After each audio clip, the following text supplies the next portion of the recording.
I'm sorry, Andrew Weissman, but if I recall correctly, in 2018, you were one of the people who helped write the Mueller report, and you all botched the hell out of that. And never in my wildest dreams would I have thought we would be here. I thought we were better as a country. Oh, yeah. Like all these sites that have been around for creating videos and all that, like text stock videos, they're done.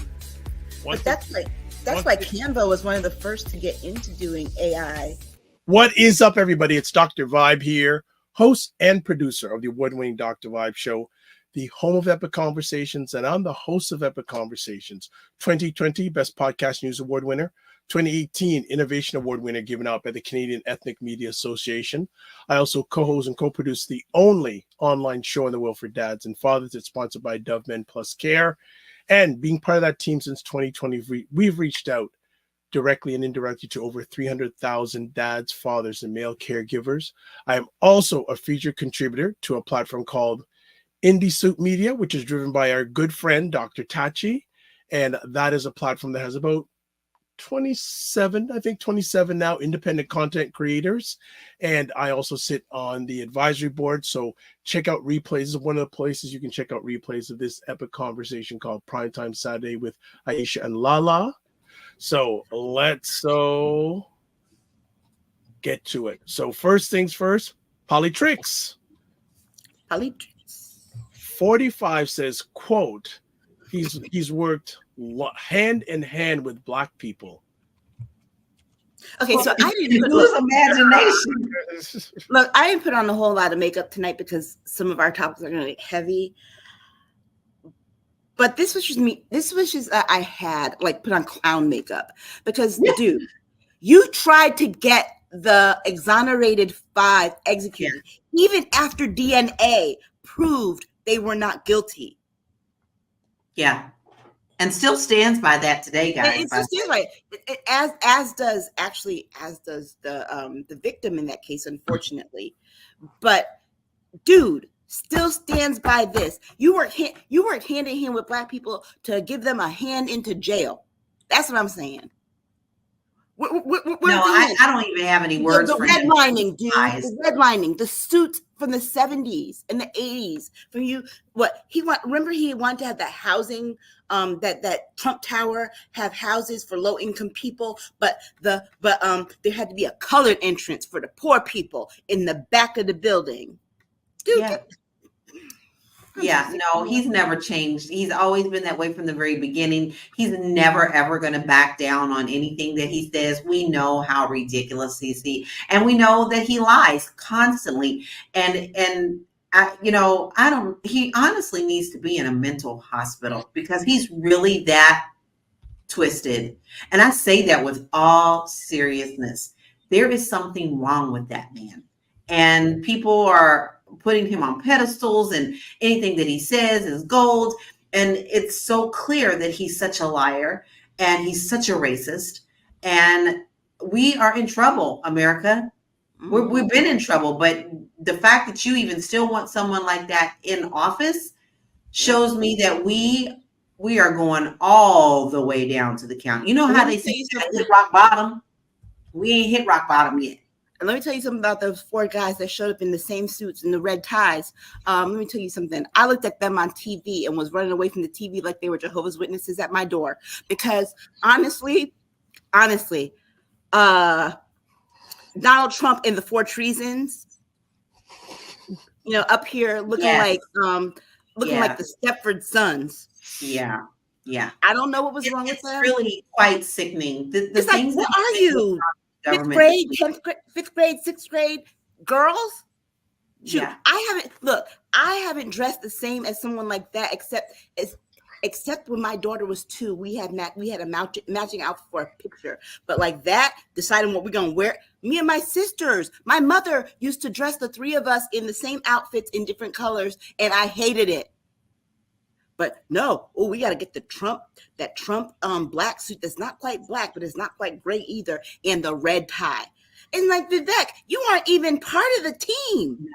No. All those people there were at least in Congress. You just a random stranger. This has just been too much. I am literally at my wit's end with America. I'm really tired and exhausted from just reading the news or waking up with heaviness about something that is major that has gone on, or something that doesn't make any sense that should be in the headlines getting so much attention. And just the whole world. I mean, someone said to me she feels 2024 is the year of exposure. And I really feel that way. But the exposure is happening so fast and so quickly and so ugly that it will take its toll on you mentally. Yeah, and here's the thing too.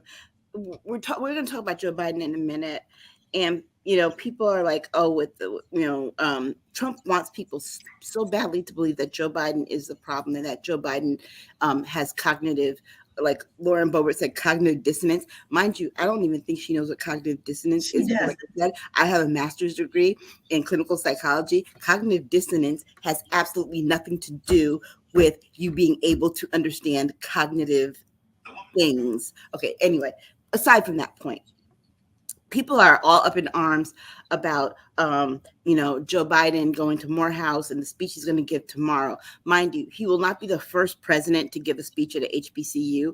I recall, not my HBCU, but I recall in 1997, I went to my best friend's graduation, and Bill Clinton, 1997, okay? Bill Clinton gave the commencement address, knowing full well that the Monica Lewinsky stuff was about to pop off. Okay, and nothing he said was political. Knowing, and nothing he said was political. It was about the future. Now, Donald Trump talks about a future that is Handmaid's Tale future. It is a future. Yes. It is a future that is dark. It is a future that it's about as bad as this rainy day outside my window, right? But they keep acting like but here's the thing: they're telling us like this is not a hidden agenda. None of this. No. Okay, so let me ask, can either of you come up with reason or reasons why an African American would vote for 45? Outside of knowing just how evil he is, you should never want any of that in there. Listen, I've said it before and I'm going to say it again. I don't like the choices that we have. I don't. But these are the choices that we have. And if I choose not to vote, then I've made a choice. Right. So I'm still going to have to vote the way my heart tells me, because honestly, there is nothing good about 45. That he doesn't even see anything in the world other than for what himself and his family and what he can gain from it. And nothing is going to stop him from obtaining absolute power if he gets up there. He is going to make it a point to never let you elect anyone else again. He's going straight dictatorship. Yeah. If that doesn't scare the shit out of you already, then I really can't convince you of anything else. Right. And I think the Black people that vote for him are trying harder than anything to be bigger fish in a little big fish in a little pond, because you got to remember the Republican majority is shrinking. It's ever shrinking, but the number of Black people who have power or wield power in the Republican majority, Republican minority, is the things that you have to do, the racial gymnastics of hatred that you have to do in order to just get platformed by these people. I mean, we talked about the guy in North Carolina. We talked about Candace Owens. We talked about Byron Donalds, who reminds me of this guy that we went to school with. We used to call Stank Hank. But anyway, anyway, every time I see him, I think Stank Hank. But you're not going to. Here's the thing. Eventually, all these people will want to come back home. Just like, what's his name? Whitlock. Jason Whitlock. Is it Jason Whitlock who effed around and found out? The other day? Yeah. When someone called him a DEI hire Mm-hmm. because he said because he spoke on something that was true. So Jason Whitlock, yeah, Jason Whitlock. Jason Whitlock, yeah. So here's the thing: eventually, those folks are going to want to come home, and guess what? We ain't home. No. Look, the doors are locked. The lights are off. The shades are down. We're gonna treat you just like we would treat those dudes in the black suits and red ties, like they were Jehovah's Witnesses at the door. Yep. Yep. Nobody's home. Nobody's home because guess Nope. what? We're black people at the point where there's no forgiveness anymore. Not None. the grift. We know the grift. We recognize the grift. There's no forgiveness. They have actually brought it to the absolute positive point of them versus us. You always hear them saying, or always people say, oh, it's always them and us. No. Right now, it truly is a showdown between them and us. And as much as they can keep us fighting in the trenches, it keeps them in power. So as long as they can continue with this smokescreen and this garbage, and we continue to fall for it instead of standing up for what we truly believe in and taking our country back, because actually the power is in our hands. It's in our hands. So until we stop and we start seeing the true divisiveness that they have decided to throw upon us on everything, even if the sky is blue or purple or green, they have us fighting about that, then we have no power. And let's be clear, Donald Trump is trying to get back into the house that was built by slave labor. Yeah. Let's not forget that. Can you put Fitnance IQ's comment on, because that is a comment that I think needs to be seen. You know, she said, I've heard before that the reason they chose 45 because he did more for blacks than Obama did. Let me tell you something. And I love you, Fitnance. Thank you for tuning in every week, and you are so loyal. The person that started that rumor was Trump. Yep. Yep. He started this. He does this. He started it, and then these dumb folks continued to parrot it. Look, let me tell you something. What's her name? Spicy Ice, whatever that little girl's name is, talking about, well, I got my Trump checks. The only reason you're calling it a Trump check is because Donald Trump insisted that he put his name on it. But guess what, baby girl? Guess what? If he didn't insist on putting a letter with it and signing it in that that Sharpie marker like he was a 3-year-old toddler just learning how to write, you would have had it 6 weeks earlier, because Nancy Pelosi in the House had it done. Schumer in the Senate got it done. Got it done. So guess what? You had to wait longer. You were broke 6 weeks longer. And let's be very clear. You might have got you might have got your Trump check, but right now you're complaining about inflation. And you know why you're complaining about inflation? Because those 2 Trump checks, we're paying for them now. Yes, we are. Now. It's all tied in. And like, you know, don't forget, guys, even during this case with Stormy Daniels, it came out so clear that he is the creator of fake news. He worked with the National Enquirer to kill stories and to make up stories. So guess who is the ultimate creator of fake news? It is him. He put this out there. They said for years that he was calling up using different voices and fake names to put out positive stories about himself, about how he was this great stud and great lover. I'm sorry. I tell my daughter this all the time, but you cannot tell that man he's not fine. He looks in the mirror and he sees something different than what the rest of us see. I'm sorry. Well, you know, he was having a very hard day when Stormy came out and was telling it all. She was not censoring anything. She said he got SDE, she said. All right. And JG Marr says the problem with the rumor was that the Democrats failed as usual in countering his claims. Pure communication. Yes. You hit that Yes. right on the head, JJ. That's exactly what it is. We have talked about it over and over how the Democrats don't know how to play this game. They need to get smart, they need to get wise, and they need to get themselves together, because what they're doing is failing in the fact that they're not even talking about any of the good that they've done. Yes. They're just so quiet like little mouses. I don't understand it. Yeah, and we're going to talk about the things that Joe Biden has done for Black people, because I have to go find this piece, because remember, we have for the last month have heard people on this platform coming up to us in the comments saying, well, what has he done for Black people? Yeah. What has he done for Black people? What has he done for Black people? He hasn't done nothing for Black people. Well, guess what? I went and found out the stuff that he did do. And then I also found out the stuff that he wanted to do, promises made, promises that couldn't be kept because of who stood in the way. It was that mango madness orange fool. Yes. Yes. Okay? Yes. All right. Yeah. Every time. But y'all want to act like you did something there. Okay. Jen Myers has arrived. Hello, Jen Myers. What's going on? It wouldn't be a show without her, right?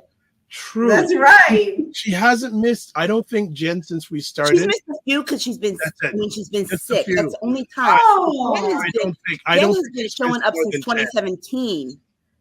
Yeah, she's been hardcore. She's number one. Oh, Fitness IQ Ken goes madness, mango madness fool. Bahaha.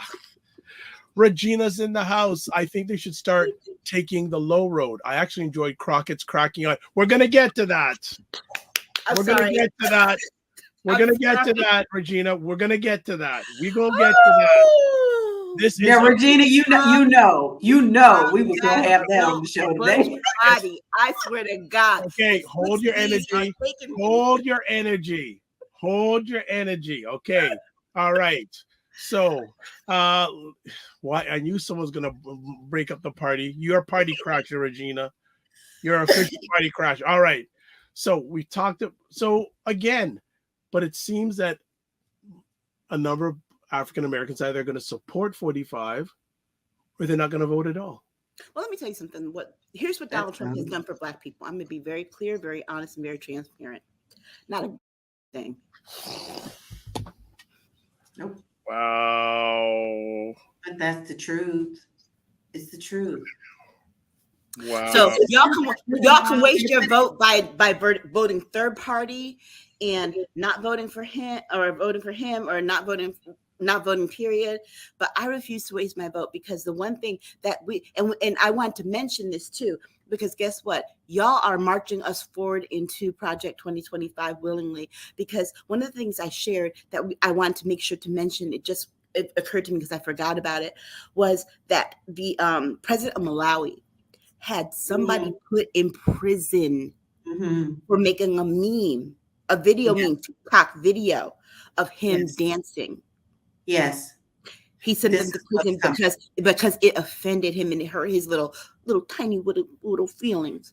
Well, guess what? Trump is just that sensitive. And that's exactly what he wants to be able to do. And the fact that Mitt Romney, I'm sorry, let me be clear before I say this.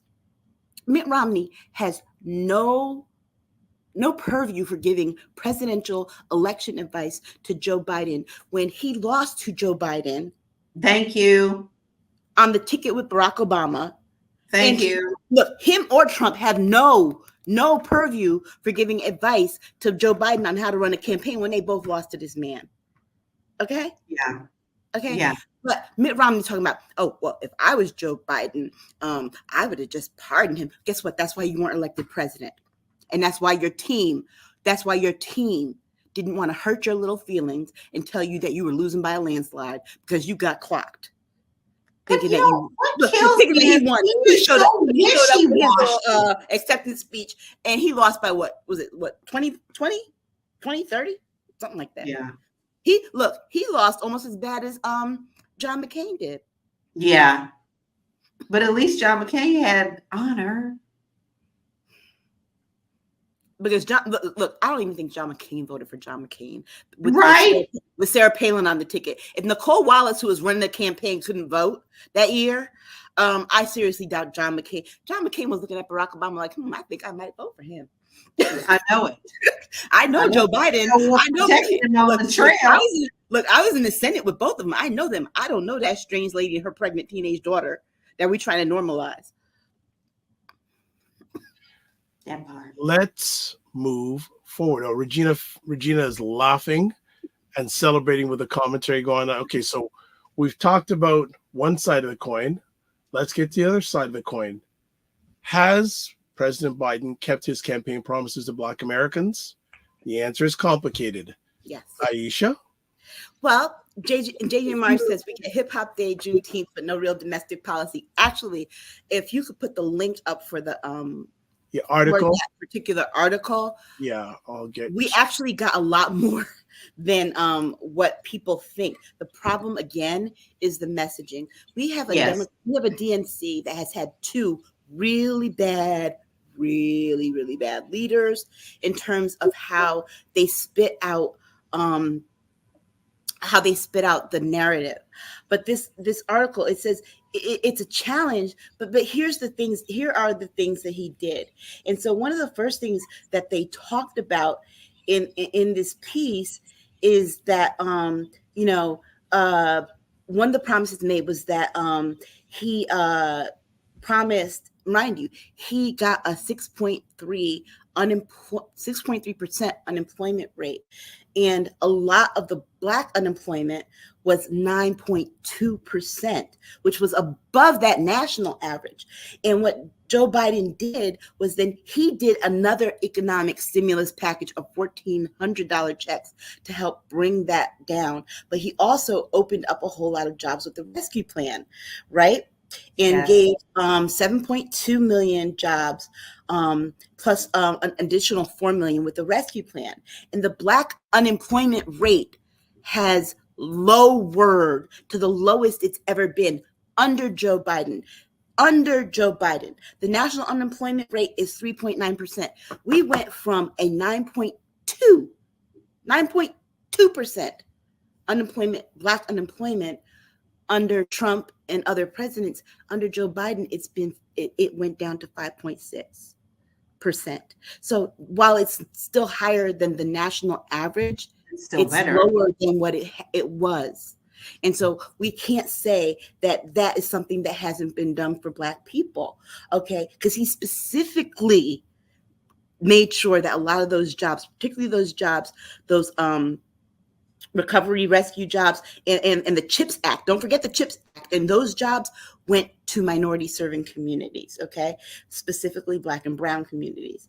And there's some other things that he did too, like the climate change and recognizing that there is climate injustice, particularly in our communities. We're talking about let's not forget the Flint water crisis, the water crisis in Jackson, Mississippi.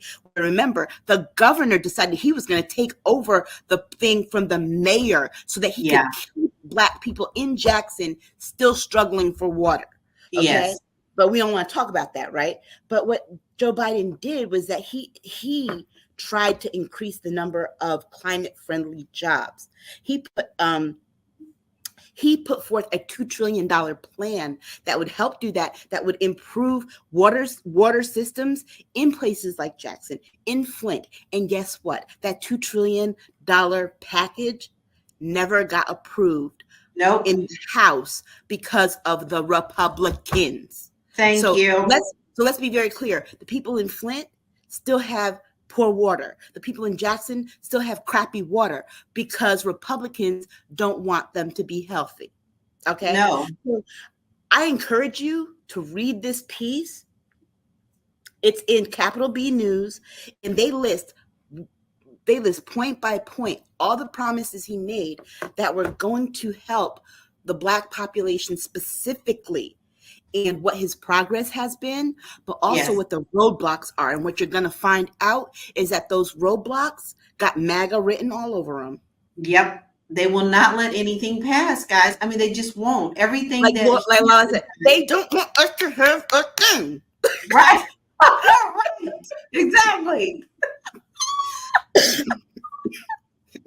That's the truth, though. Yeah, we haven't had one of those in a long time. I know, but I need one today because they are really making. I mean, I just can't. Please read it, JJ Mars. Please read that, and then Dr. Vibe can also give you the link to the actual report that reflects on what Trump says he did for Black people versus what he actually did. And I think having those two things, and that's why I want to have this conversation. These were Yeah. actually my topics, but I want to juxtapose those two things so that people can really look. If you're talking about what has so and so did for Black people compared to this person, and what has this person done for Black people, we got two choices in this presidential election. Yeah. That's it. These are the two choices. It's not going to happen. There's nobody that's going to come in and sweep. There's no Superman here. Okay. No. It's Joe Biden and it's Donald Trump. So now, as Black folks, we need to decide who has done more in terms of helping us grow and build our economic wealth, our social wealth, our political strength, and political power. Yes. Put those two records side by side, and then make Totally. your decision. Wow. Aisha slammed it. Yeah. Anything to add, Lala? Anything to add? Just don't believe the hype, because the narrative is that they want you to continue to think that he's not doing anything. When also, don't forget, he had to get in there and undo a lot of things that Trump had put into place and start putting things back in order of the chaos that he made. So we don't hear, and nor do we see, a lot of the things that happen behind the scenes, as we're not supposed to see a lot of things that are behind the scenes. But automatically and immediately, our relationship with the rest of the world had a deep breath sigh when Biden was put back into the office, because no one could deal with Trump. Trump was never there for any kind of working together. It was always, what can you get? What can you give me? And what can you give my family? Daughter and son-in-law making billions now from Saudi Arabia. So don't believe the hype. But do your own research. The article that Aisha has provided for us today really does outline a lot of the things that are being done. But then the things that you feel are not being done, I completely urge you to see why they were not done. And who you're going to find the behind same answer every time. Yeah, and you know, the last thing I will say actually about this is that we're going to talk about it later, but the main reason why you're not getting the things that you think that Black people should get is that we call Congress. Yes, and it's a nightmare.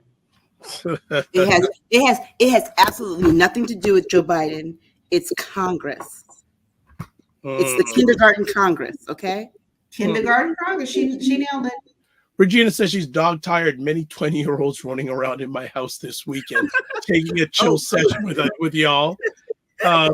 She says, nobody cares about facts, though. High inflation is the biggest issue. We're back to 1992, fallacies of an emotional argument.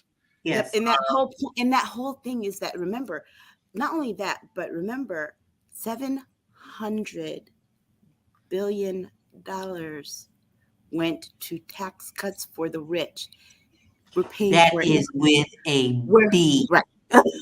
We're paying for it now, because remember, I think this is one thing that I need to remind our viewers of, but I want American people to know this. I want Black people to know this. When they sign a law into effect in Congress, it has a start date. It also has an end date that it needs to be recertified. The start date is never immediately. The start date can be as little as 6 months out. It can be as far as 2 years out. Guess what the payback on Trump's tax cuts for the rich? Guess when that payback started? Immediately. 2021. And guess who was president at that point? See, but they never want to see that. Joe Biden. And so people are blaming Joe Biden for the thing that we're having to pay for because something that Trump signed in 2017. Okay, but you know, but that's also with every presidency too, guys. I mean, we're talking about now and currently. That's just how Congress works. Many times people blame the current administration for things that was done in the previous administration, not understanding that it wasn't the current administration's issue at all. And I don't understand why they don't understand that. I mean, No, to they me, don't understand that. The other part that they don't understand too is that, you know, your state legislatures only have a part-time legislative session. So January to June, that is the only time. And I also put this in our Discord group for you all to check out, because I found an article in my state that said that most of the bills that would have helped Black people, poor people, people of color, women, ended up dying in committee. Never even got to the floor because they never even got out of wouldn't even committee. talk about it. Never even got out of committee. And I'm like, what the hell were you all doing all this time? But you got to remember, in state legislatures, the majority of the bills die in committee. Now, if that happens in state legislatures, think about the federal government. Yeah. Look, we're going to talk about what happened in this meeting and why they had that meeting in the first place. But they spent all Thursday on stuff having to do with impeachments of people in the Biden administration, not anything having to do with reducing the debt or inflation or anything. They have wasted a whole session trying to impeach Joe Biden and got nothing done. At least Democrats can walk and chew gum at the same time. They can impeach Donald Trump and pass a healthcare bill at the same time. I mean, and they're trying to even give him a medal. What are they trying to give Trump a medal? They want to give him a congressional medal. Yeah. Yeah.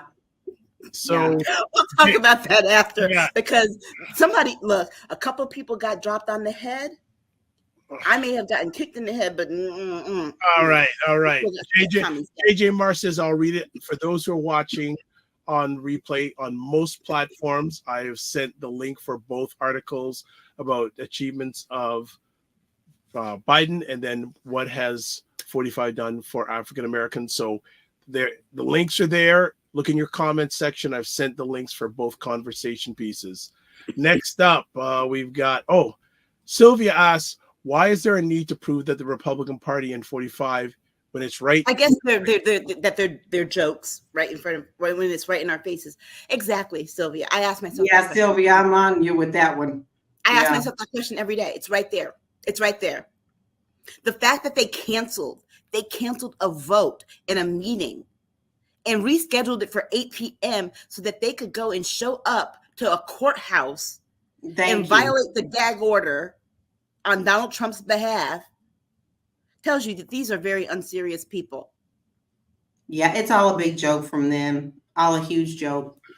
And look, and Lauren Boebert and her sign of the cross. It wasn't even a cross. What is this? She didn't even know what the cross was. Wearing glasses doesn't make you smart, boo. Okay. Oh, wow. Okay. Regina says, no brain worm to the rescue.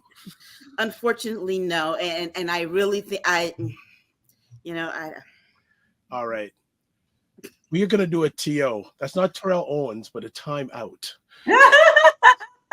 That's another character, but that's another whole conversation in itself. We're going to take a break, and next, we'll do that when we come back. We'll come back. So we're going to take a little bit of a break, and then we are going into a heavy subject that if it may not be comfortable to everyone. So I'm going to warn you when we come back on that. So hold tight for 2 minutes.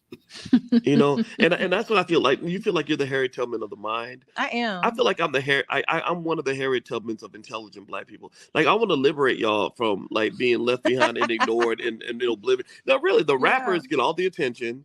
Seriously, does anybody else feel this way? Like ignorant Black people, they'll be all up, getting all the headlines on the Shade Room. Overly sexualized Black folks. Like the twerkers and the, just people that, don't always represent the best of us, the diversity, like people like Dr. Vibe. Like, everybody should know about people like Dr. Vibe. Dr. Really Vibe he's trying to do good work for Black people. Dr. Vibe from Toronto. Good to see you, my brother. Dr. Vibe. Everybody follow Dr. Vibe. He has a great show. He's very good at what he does, and I have a lot of respect for him. The men who are also doing the same thing. I see Dr. Vibe in here. He's a great brother. Everybody should follow Dr. Vibe, by the way. He's a smart brother in Canada, and we need to follow smart people. So follow Dr. Vibe. If you see him in the chat, and Dr. Vibe, say your name in the chat so people can see you. I want you to click on his name, and I want you to go follow him, please, because I want these men and women that are doing the right things to get the support they deserve. Hey, Dr. Vibe, how you doing, brother? Again, like I always do, I gotta say everybody should go follow Dr. Vibe. He's got a great show. Dr. Vibe, I know Dr. Vibe's got a kingdom because I see your channel. I see you pouring into that every day. Everybody should follow Dr. Vibe, by the way. Look him up, Dr. Vibe, Vibe. He's a great friend of me and my wife, and I love this guy. Okay, so let me hop into this. What's up, Dr. Vibe? How you doing? Everybody, if you see Dr. Vibe in the chat, everybody go follow the Dr. Vibe show.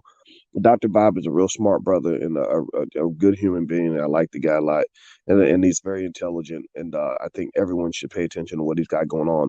We got to shine the spotlight on the intelligent Black people out here that are really doing the good work. Don't just pay attention to the rappers and the celebrities. You know, a lot of these people are losers. Your true winners are your people in your community that are really having your back. Helping us to have stronger families and a stronger community. So Dr. Bob is in that category. So you might see the Dr. Bob show in this chat. If you see him, please go follow him. Okay. All right. So anyway. All right. We are back broadcasting live on May 18th, primetime Saturday with Aisha K and Laura Lala. All right. So before we get into this next conversation piece, this may trigger some people. So warning ahead of time, if this is uncomfortable, please feel free to back away from your screen. Or if you're listening to this, back away from it. We understand, but it is an important topic that we're going to be chatting about, and it needs to be chatted about. So this one, Sean Diddy Combs, video came out showing him physically assaulting Cassie Ventura in 2016. And the surveillance video was obtained by CNN, which is it. There's a lot of variables to this story, but I'm going to let the ladies, I want you to chime in first on this. Well, I had an extremely hard time watching that video. I physically got ill. What he did, there is no alleging, that is him, to that woman was the most disgusting, vile, animalistic thing that anyone can do to another human. And people have been telling us this for years, but it keeps getting swept under the rug. He has a lot of people that protect him. The fact that this came out now when this was done 8 years ago is disgusting, that someone would actually take money to keep that video hidden. I also want to let people know that that hotel is no longer in business in LA. So a lot of people are concerned about why don't they get shut down when they're already shut down? And I have a feeling that that is tied into this as well, because it's been said that it was $50,000 that was given to the person to keep this hidden. I still feel like there was much more and threats involved. This also gives much more credibility to the other things that he has been accused of and is being looked at by our government. But my thing is, why do you always put women on the back burner when they are telling you from the very beginning what is happening to them? You choose to look the other way. Personally, I have not been in a domestic abuse situation. I've been in a sexual abuse situation. But abuse is abuse. And secrets always come to light. There should never, ever be a time to have family secrets, to have secrets, to have secret pinky swear. Never when it comes to someone's safety and health and those who cannot help themselves. I that's the only words that I can say, because I don't have anything else other that is any harsher than that. Than the fact is, believe women when they tell you, because it's happening, and it's always rooted in truth somewhere. You have to look for the truth and stop ignoring the cries for help. And that's all I have to say. All right. I'll just, before Aisha gets on, Fitness IQ sends the video did shock me. Also says another one bites the dust, canceled. She also says, but as you said, Lala, 2024 is when things will be exposed. And she also says, Lala, didn't you know Black women need to stand by their abuser and bite their lips? That's what we're taught. But everybody failed Cassie. Do you understand? Everybody failed Cassie, from her parents, her friends, our so-called friends, the industry, and anyone who said that they loved her and didn't support her and allowed it to continue to go on. The system failed. An abused woman is trapped. She's trapped in her own mind. She's trapped in her own body. And sometimes they can't escape it. Cassie was blessed to come away alive. Yeah. Okay, so we're going to talk a lot because I actually have been in that situation. And I will never be rid of my abuser because we share a child. Actually, as a matter of fact, just 3 weeks ago, I had to see him at her graduation 2 weeks ago. People online keep saying, well, why didn't she leave? Do you know how many times women do try to leave those situations? I can tell you how many times I tried to leave, but the support wasn't there. And so the only stability I had was in that situation. It was the only thing that I knew that was consistent in my life. So I went back. But also too, when you try to leave, that is the most dangerous time. You are more likely to die trying to get out of these relationships. So when I saw that video, I can't describe the feeling that I had because I saw what I was watching, but I was seeing it in my eyes because I've been Cassie standing at that elevator like, oh, please let this elevator come before he comes out the door to get me.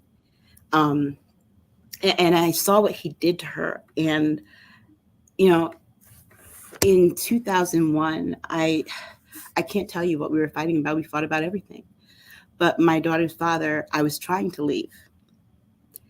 He did drag me back from the door the same way Diddy dragged Cassie on the ground. I was like on the ground screaming, and he's dragging me back by my hair, threw me on the bed, stood up on the bed above me. I'm 5'2", he's 6'3". Stood up on the bed and jumped on my head, shoes and all, continuously, over and over again. I came away from that with a broken arm. He's broken fingers. He's broken toes. There was one time we were sitting in a car fighting about something. I had to go into a bank, and he was mad because the bank was about to close, and I didn't mention earlier I needed to go into the bank, and it started to snow in South Carolina. And people don't know how to drive in the snow in South Carolina. So I was trying to get out the car. Automatic locks, he locked the door. He had on steel-toed boots. He kicked me for about maybe 30 minutes or so. The next morning I woke up and I went in the bathroom and I saw from my shoulder to my elbow, black and purple. From my hip to my knee, black and purple. I called my mom and I said, I need to come home to Connecticut. I need to come home. I couldn't tell her why.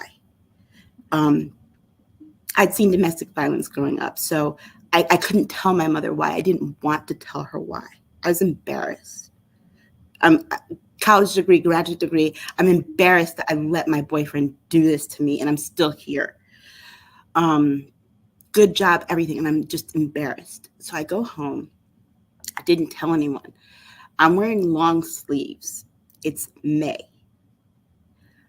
I got in the shower, got out the shower, was walking back to the bedroom at my mother's house, back to my old bedroom. And my mother saw the bruises from my shoulder to my knee. And I was so mad at her when she said this at the time. But I understand it now. But I was so mad. My mother, I wanted my mom to rescue me. I wanted her to say, come home, please don't go back. My mother said to me, when you've had enough, you'll leave. Mm-hmm. And I was so mad at her, I went back. Because I'm like, you're useless. You did nothing. Mm-hmm. But she actually did a whole lot, because the truth of the matter is that it wouldn't have mattered if my mother tried to save me at that time. I would have went back. I would have went back. I went back several times. Left, went back several times. And then I got pregnant. My daughter was born in Connecticut only because he thought I was lying to him about being pregnant. We left a doctor's appointment. The doctor didn't see anything on the ultrasound, but I was bleeding. And so the doctor thought that maybe I was having a miscarriage, and told me I needed to keep my feet up and stay in bed until Monday, and he would check my blood again. He was on his way out to go cheat and had put his keys on top of my refrigerator in my apartment. Did not realize that he did that. He thought I took them so he couldn't cheat. The girl even had the nerve to call my apartment. But because he couldn't find the keys and he thought it was my fault, I'm standing up and I'm telling him, I don't have your keys. He pushed me and I fell backwards onto the floor on my back, newly pregnant, thinking I'm having a miscarriage anyway. And I immediately went to the emergency room. They told me I was fine, and that I was actually, no, your pregnancy's fine. I left. I'm like, no, I'm not losing this kid because this man's not going to beat this child out of me. I left. He followed me eventually when she was born. I tried to leave again. When my daughter was born, 2 weeks later, he was like, well, let's go back to South Carolina. We're going to be a family. The whole spiel that they always tell you. It got worse. It got worse. And that last year, I got to a point where I'm like, you're not putting your hands on me anymore without me fighting back. And I started fighting back.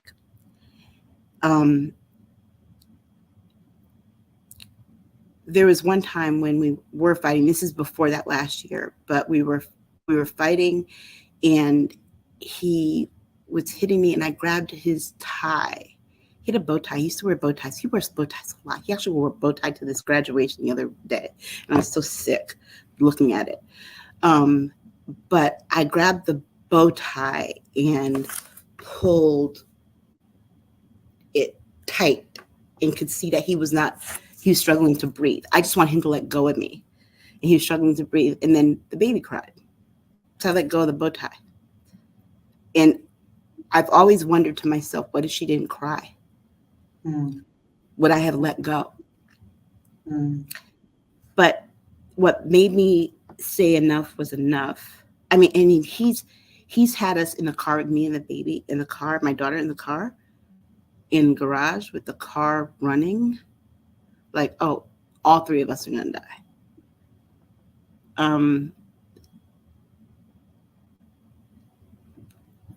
When I left, when I knew enough was enough, was he come to my house one day really late. He was supposed to visit my daughter. She was 3. We weren't seeing each other. He was supposed to come visit really late.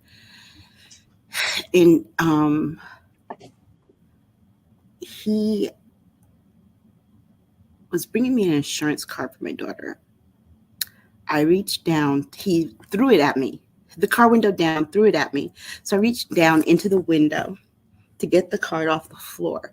And he floored the car so that the latter half of my body that was outside the car would have hit my mailbox, which was in the South, one of those brick fixtures. And he floored my car. And he turned into my driveway. I got out the window, walked up to my car, to my house, and he got out the car and started following me, just talking behind me. I said, please leave me alone. Please leave me alone. Please leave me alone. My walkway was lined with bricks, so I picked up a brick and I threw it at his car window. it bounced off. And then, of course, that made it worse because he just decided to make a joke of it. And I went in the house and he followed right behind me. I got a knife. He turned around and he was like, "Oh my God, what do you have a knife?" I knew I wasn't going to hurt him. I went and I just took the stuffing out of his seats in his car because I'm like, just go away. So he called the police on me. And he told the police that I had physically assaulted him and had been abusive for years. And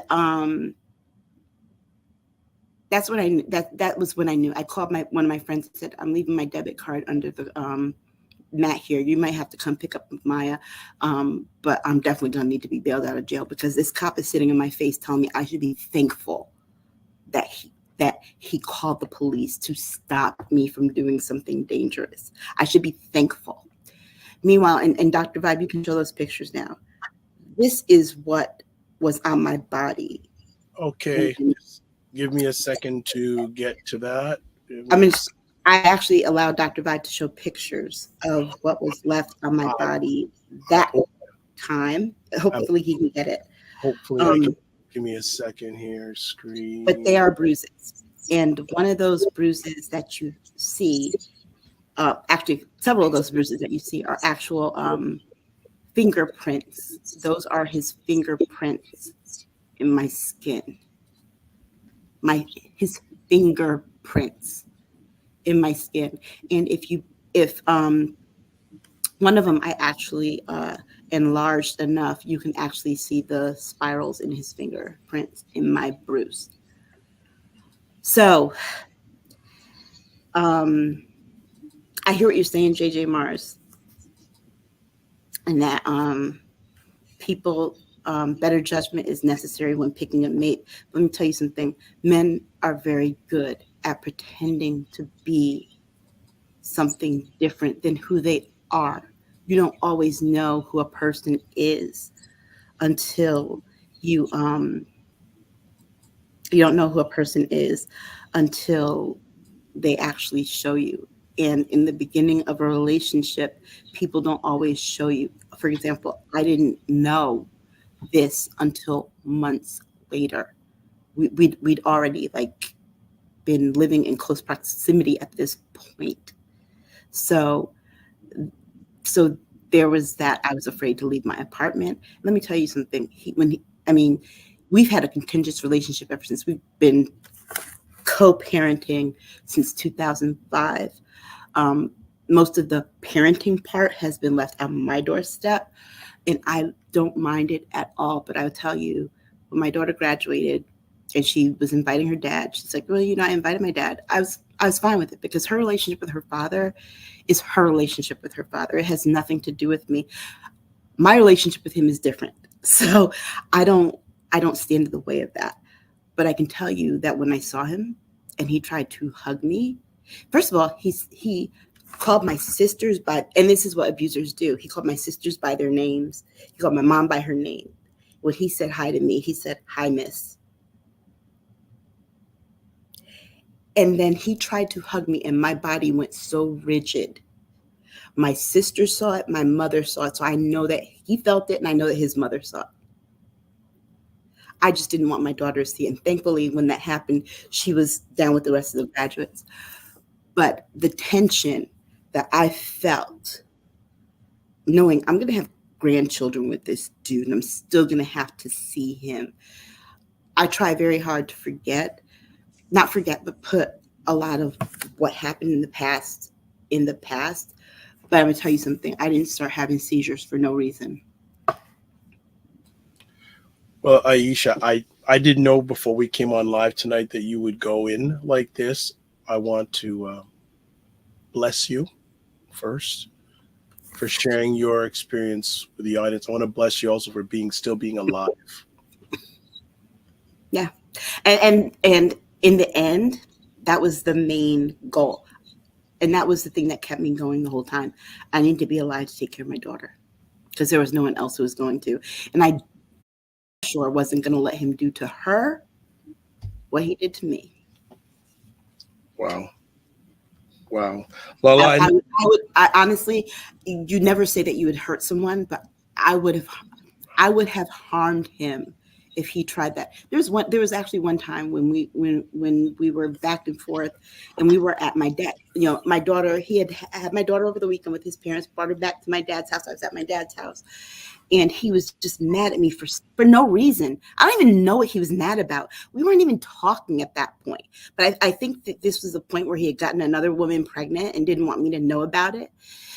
But he was mad, and he had taken the car seat out of his car with my baby in it and threw the car seat on the floor at my dad's house and walked out the door. Mama Bear kicked in and ran after him and jumped through the car window. And fists were flying. And at this point, I was really tiny at that point. I was like 120 pounds at that point. My dad is a big dude, 6'5", stocky.